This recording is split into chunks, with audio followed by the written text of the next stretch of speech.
So class आज का जो टॉपिक है वो है new laws to protect the environment. Class start करने से पहले मुझे बताइए, आप लोग क्लास क्यों नहीं देते हो?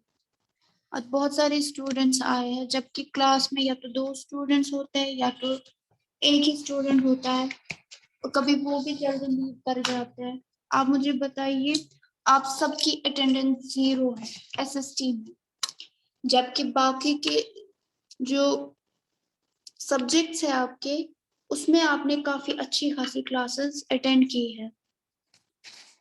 मुझे बताइए आप लोग क्लासेस क्यों नहीं देते हो? सबसे पहले बिंत जहरा, रोल नंबर 16। आपने T2 में एक भी क्लास नहीं दी, एक्चुअली एक क्लास दी है आपने 28th को, बस। आप क्लास क्यों नहीं देते हो?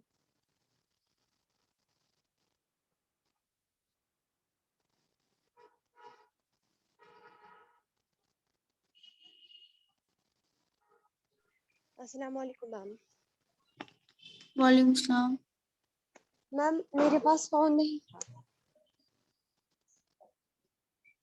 फोन नहीं था मतलब आपके पास है ही नहीं फोन, या आपके पास फोन है बट घर पे आप अवेलेबल नहीं है? मतलब एक और भाई बहन है क्या आपके? नो मैम, मेरे पास फोन ही नहीं था, मैंने आज ही बताया। Okay. And Farhana, roll number 23। आपने कुल मिला के 5 क्लासेस दी है और आज की क्लास को लेके, मैं बोल रही हूँ आपको, आज की क्लास को लेके हो गई 6ठी क्लास। तो आप भी बीच बीच में क्लास देते हैं। हादिया, आपने भी जैसे कि 38 को आपने क्लास नहीं दी थी कल।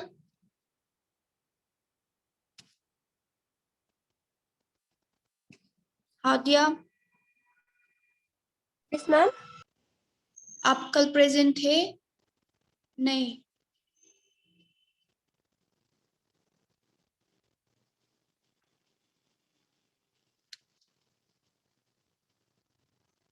सादिया मजीद, रोल नंबर 3। आपने सिर्फ 2 क्लासेस दी। मैम मुझे डॉक्टर के पास कल जाना था, इसलिए मैंने क्लास नहीं की।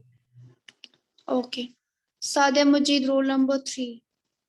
आपने सिर्फ 2 क्लासेस दी है T2 में, आप क्यों नहीं क्लास देते हो?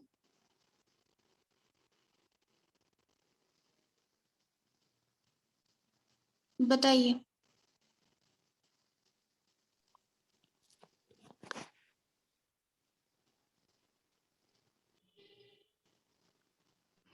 आप कुछ बोल रहे हो, मुझे सुनाई नहीं दे रहा। Suraiya, roll number 21। आपका एक इशू होता है, आप हमेशा क्लास में पूरे टाइम नहीं होते अवेलेबल, आप बीच में ही लेफ्ट करते हैं। अगर मैं इवैल्यूएशन करती हूँ, क्वेश्चन पूछती हूँ, तब आप लेफ्ट करते हो। तो लेट मी टेल यू कि आप अगर क्लासेस देते भी हैं और जब मैं अटेंडेंस करूँ और किसी बच्चे ने खुद लीव किया हो तो उसकी अटेंडेंस नहीं होती।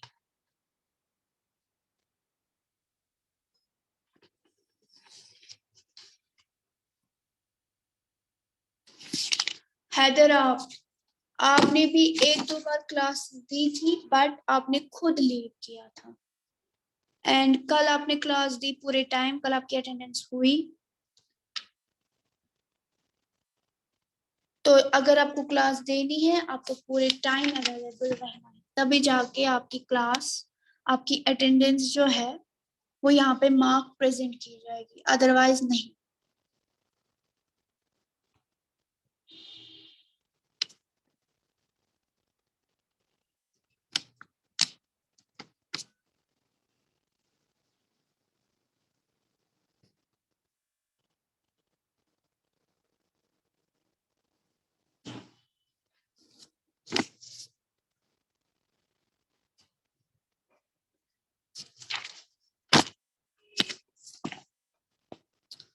सो आज का जो टॉपिक है वो है new laws to protect the environment.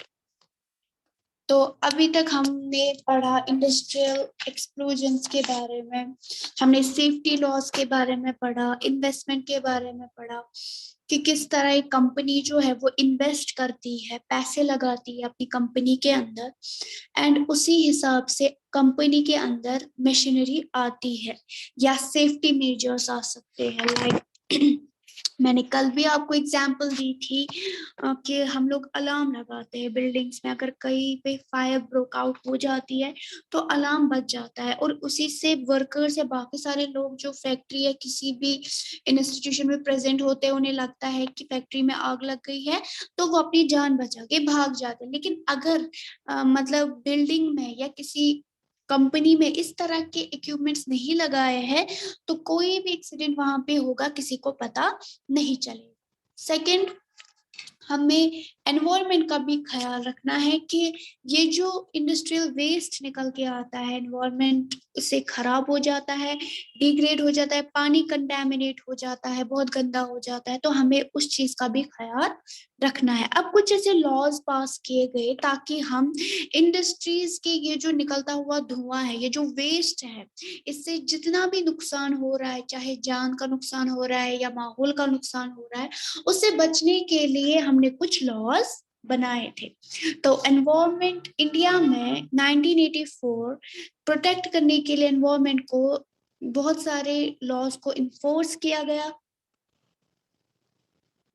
And उसे एक टर्म दी गई थी फ्री, जैसे हम बोलते हैं ना पोल्यूशन फ्री, यानी वो गाड़ियां चलाइए जिससे ज्यादा धुआं नहीं निकलता है, जिसमें जो डीजल है वो ज्यादा यूज नहीं होता है और वो जहरीले धुएं बाहर नहीं छोड़ते हैं, पोल्यूशन फ्री, राइट? या हम बोलते हैं इको फ्रेंडली बोलते हैं ना। तो इस तरह के लॉज प्रमोट किए गए, या हम ये भी देखते हैं कि टीवीज में ऐड आने लगे, ठीक है, जैसे पैम्पलेट्स को बांटा गया, जैसे होते हैं ना वो पर्चे होते हैं, पैम्पलेट्स होते हैं, छोटे छोटे पैम्पलेट, तो लोगों को इन्फॉर्मेशन दी गई कि पोल्यूशन फ्री जो हमारा स्टेट है या जो हमारी कंट्री है उसको हम पोल्यूशन फ्री कैसे रख सकते हैं।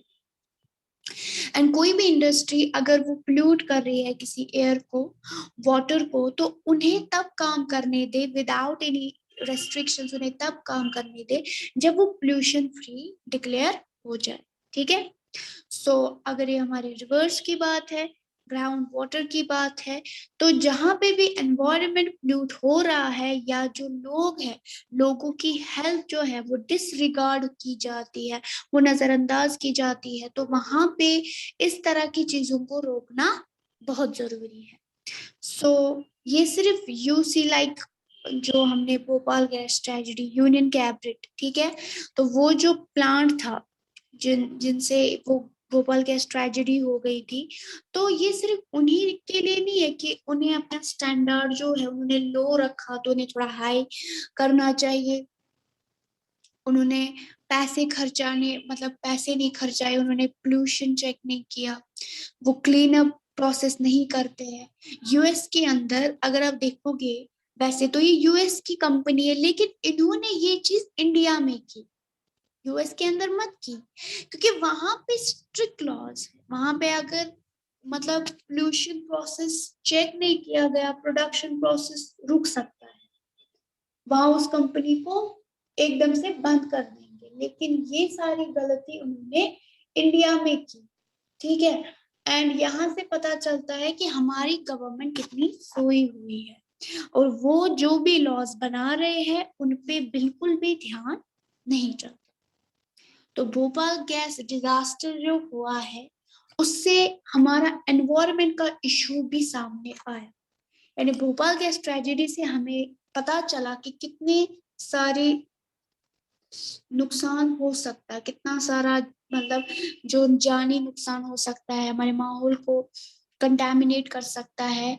अब भोपाल गैस ट्रेजेडी से हमारा जो मतलब गवर्नमेंट है या जो हमारे कमीशंस बैठे हैं हमारा फ्यूचर डिसाइड करने के लिए, तो उनकी नजरों में माहौल का एक इश्यू सामने आया कि आए दिन फैक्ट्रीज में इतने जहरीले गैस निकलते तो हमारे माहौल का क्या हाल होता होगा।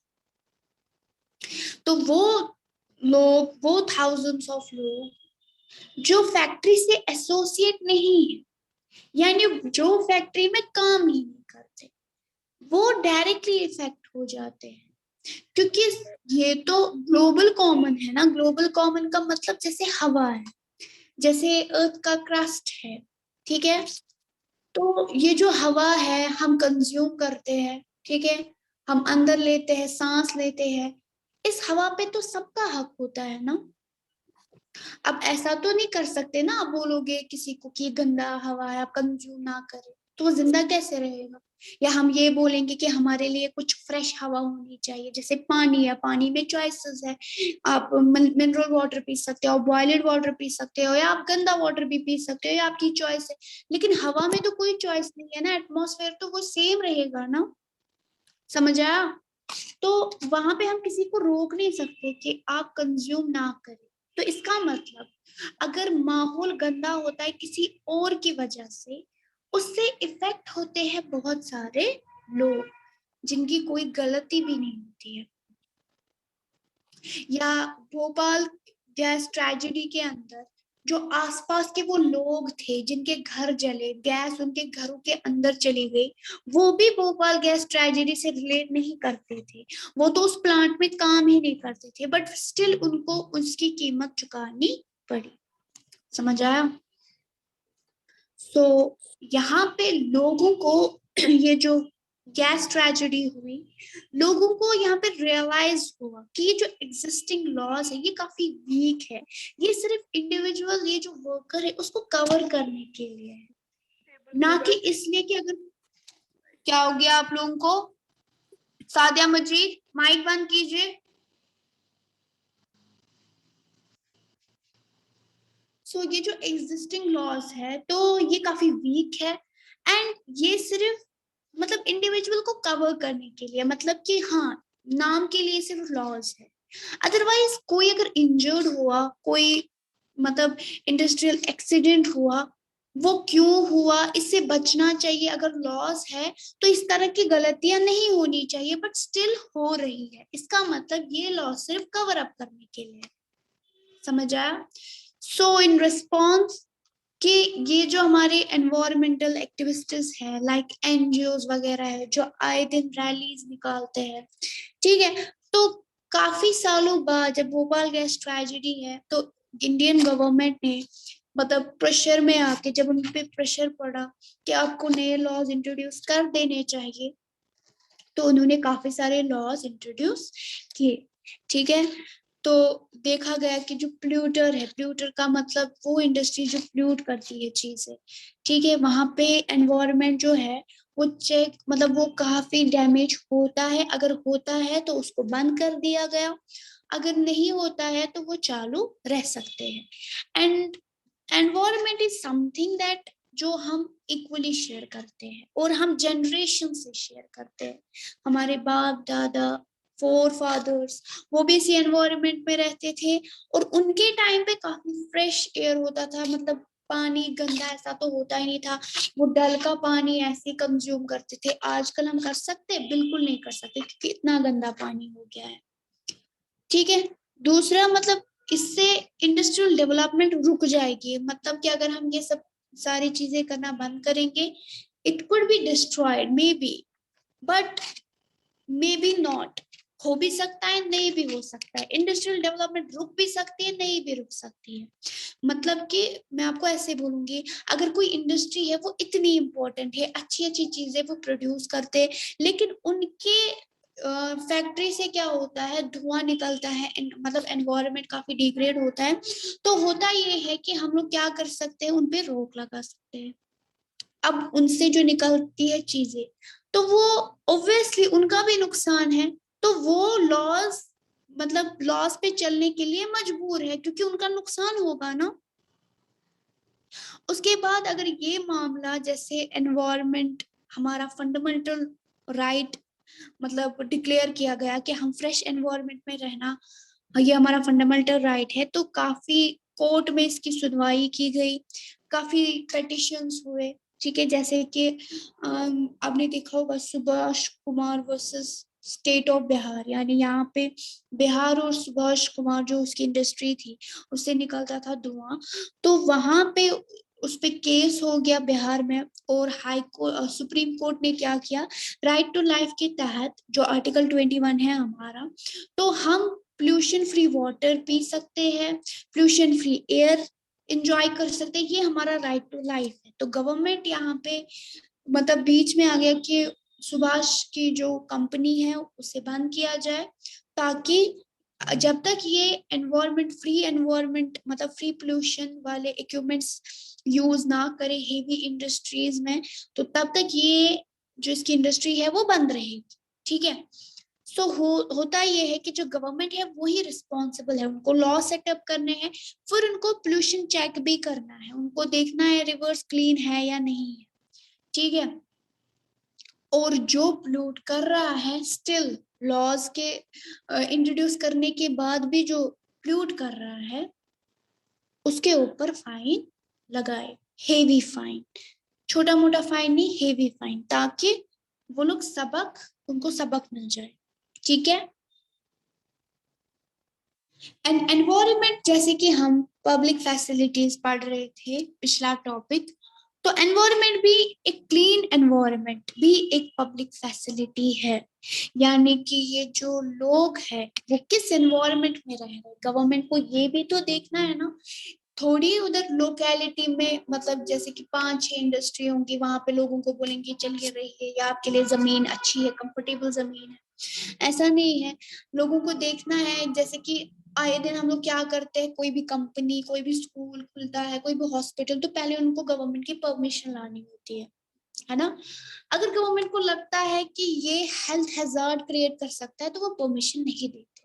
अगर लगता है कि इससे माहौल को कोई नुकसान नहीं होगा, लोकेलिटी को कोई नुकसान नहीं होगा, तो वो आराम से परमिशन दे देते।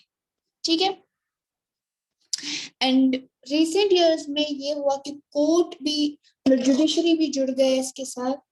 एंड कभी लोगों के जो लाइवलीहुड है, जो उनके जीने का सवाल होता है, वो कभी एडवर्सली इफेक्ट होता है काफी बुरी तरह से।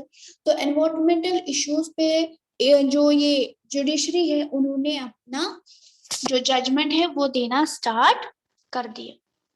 ठीक है। जैसे कि एग्जाम्पल है यमुना रिवर जो था, ठीक है, जो है यमुना रिवर, तो दिल्ली साइड से काफी सारी इंडस्ट्री शिफ्ट हो गई थी यमुना रिवर की तरफ। तो उन्होंने जो वेस्ट निकलता था इंडस्ट्री से वो यमुना रिवर में डंप कर देते थे। तो कोर्ट में केस हो गया, मतलब लोगों ने शिकायतें की, तो बहुत सारे वो जो इंडस्ट्री थे, बहुत सारे प्लांट्स जो थे वो बंद हो गए, बहुत सारे वर्कर्स को अपनी जॉब से हाथ धोना पड़ा। ठीक है। उसके बाद ये डिसाइड हुआ कि ये जो इंडस्ट्रीज है ये अपना प्लांट मतलब इंट्रोड्यूस करें, लेकिन उस जगह पे जहाँ पे आबादी ना हो, और वहां जहाँ पे वाटर बॉडीज पोल्यूट ना हो। एंड सेकेंड थिंग, उनको ऐसे काम करना है कि वो माहौल को कोई भी डिसरिगार्ड ना करे।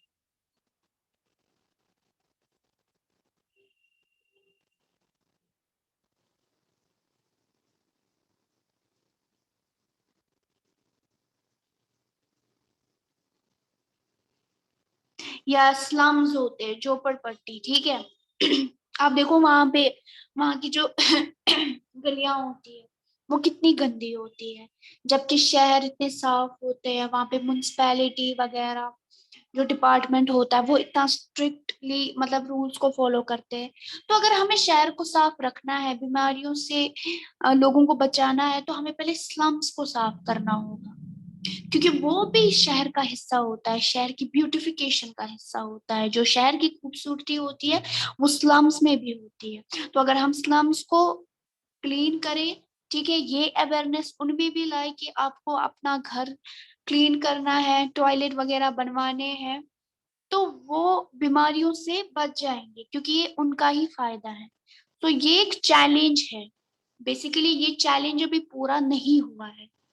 तो government had to encourage, they have to encourage कि उन्हें सपोर्ट देना है फैक्ट्रीज को कि आप फैक्ट्री बनाओ, ठीक है, सेटअप करो, लेकिन अगर आपने जरा सा भी पोल्यूशन क्रिएट किया तो आप पे फाइन होगा, ठीक है। एंड उससे क्या होगा, ये जो पोल्यूशन सी इंडस्ट्रीज होंगी, ठीक है, बहुत सारे वर्कर्स बच जाएंगे, काम मिल जाएगा, रोजी रोटी चलेगी। लेकिन अगर जरा सी भी उन्होंने कोई भी चीज की लाइक उन्होंने नेग्लिजेंस क्रिएट की, लापरवाही की, ठीक है, तो उससे क्या होगा, सिर्फ फैक्ट्री ओनर को नहीं बल्कि उसके अंदर काम करने वाले जो लोग हैं वो भी काफी इन्फ्लुएंस होंगे। समझ आया?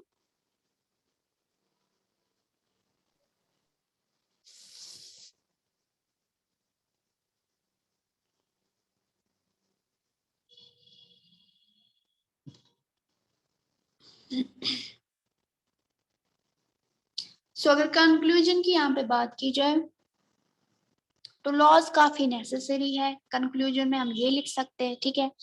तो जो मैंने आपको समझाया, चाहे प्राइवेट कंपनीज है, बिजनेसमैन है, अपना प्रॉफिट कमाने के लिए वो अलग अलग पैंतरे ना आजमाए, या जो वर्कर्स है वो लो वेजेस पे ना लाए कि लो वेजेस पे वर्कर्स लाते हैं, उनका हक अदा नहीं होता, वो नहीं करना है।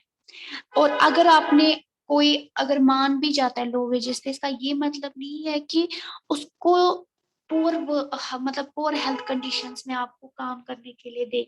फॉर एग्जाम्पल वहां पानी गंदा होगा, ठीक है, वहां पे सेफ्टी अच्छी नहीं होगी, तो इसका ये मतलब नहीं है कि वर्कर हमें सस्ते में मिल रहा है तो उसकी जान के साथ हम मजाक कर लें। तो मेजर रोल यहाँ पे गवर्नमेंट का है, जैसे कि मैंने आपको पढ़ाया। लॉज वीकन है बट उन्हें स्ट्रॉन्ग करना है। एंड गवर्नमेंट का यहाँ पे सबसे लीडिंग रोल है। तो जो लोग हैं उनका भी एक रोल है कि वो गवर्नमेंट के ऊपर प्रेशर डालेंगे, या जो इस तरह की कंपनीज हैं उनके ऊपर प्रेशर डालेंगे ताकि वो अपना जो काम कर रहे हैं उसमें बेहतरी लाए, ठीक है।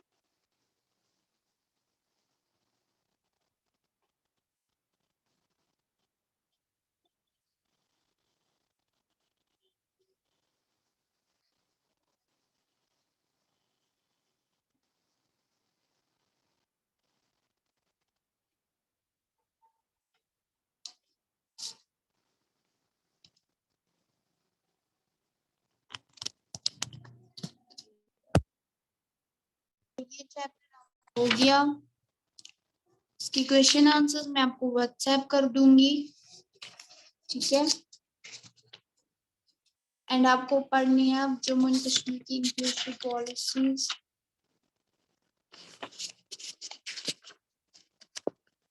लास्ट का चैप्टर इसमें चैप्टर 11।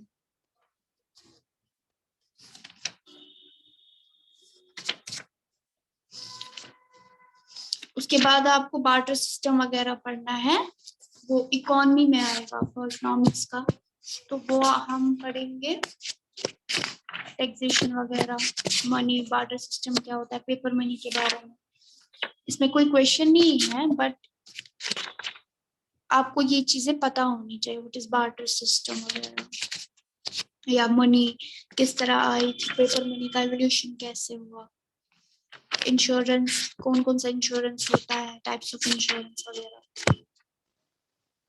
तो पहले हम स्वीक्स ही पढ़ेंगे, ठीक है, उसके बाद हम जियोग्राफी उठाएंगे और लास्ट में हिस्ट्री। ओके,